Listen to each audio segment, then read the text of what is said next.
स्वागत है आपका भूतिया किस्से में। तो चलिए आज एक अनोखी भूतिया कहानी सुनते हैं जो है सरिता की।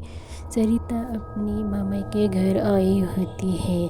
छुट्टियाँ बड़े ही मज़े से कट रही थी और सुनीता की जो कज़न है नीरा, दोनों ही खेलते खाते मज़े से दिन निकाल रहे थे कि उनकी मम्मी ने कहा चलो आज जो बाजू का हमारा बंगला है ना, मेरे देवरानी का यानी नीरा की चाची का, वो 8 दिन के लिए गांव गए, मगर उन्होंने चाबी मेरे पास ही दी थी कि रोज़ वहाँ पे शाम को जाके झाड़ू लगाना है हॉल को और भगवान को दिया बत्ती करके घर फिर से लॉक के करके आना है। सरिता ने मामी से कहा ठीक है मामी जी, मैं शाम को जाके नीरा के साथ सफाई भी कर दूंगी और दिया बत्ती भी कर दूंगी। मामी बहुत ही खुश हो गई। उन्होंने हाँ करके किचन में चली गई। शाम को दोनों लड़कियां सरिता और नीरा उस बाजू के बंगले में चले गए। लॉक निकाला, शाम हो गई थी, अंदर चले गए।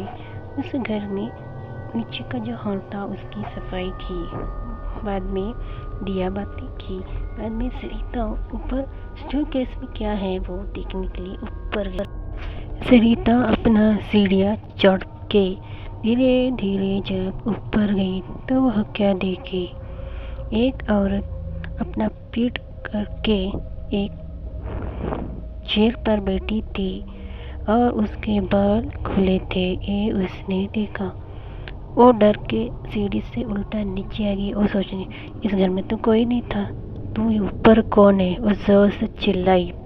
नीरा ने कहा क्या हुआ दीदी क्या हुआ? कुछ नहीं, ऊपर कोई तो है। नीरा ने कहा ऊपर कोई तो है मगर इस बंगले में तो कोई नहीं है, चाची लोग तो गाँव गए और यहाँ पे तो कोई नहीं, तुमने किसका देखा? जाओ तुम जाके ऊपर देखो नीरा। फिर नीरा ने जाके देखा तो वहाँ पे तो कोई भी नहीं था।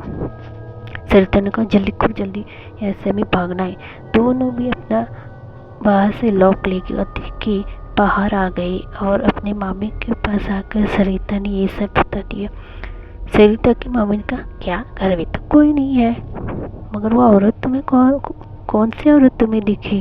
बाद में सरिता की मामी ने कहा शायद तुम्हें उसी की आत्मा दिखी है। सरिता बोली कौन सी आत्मा?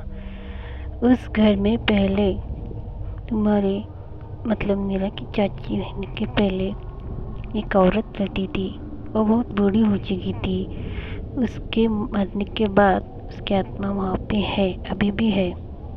इस सब हादसे के बाद सरिता वहाँ ज़्यादा देर तक नहीं रुकी, 8 ही दिन में अपने घर वापस चली गई।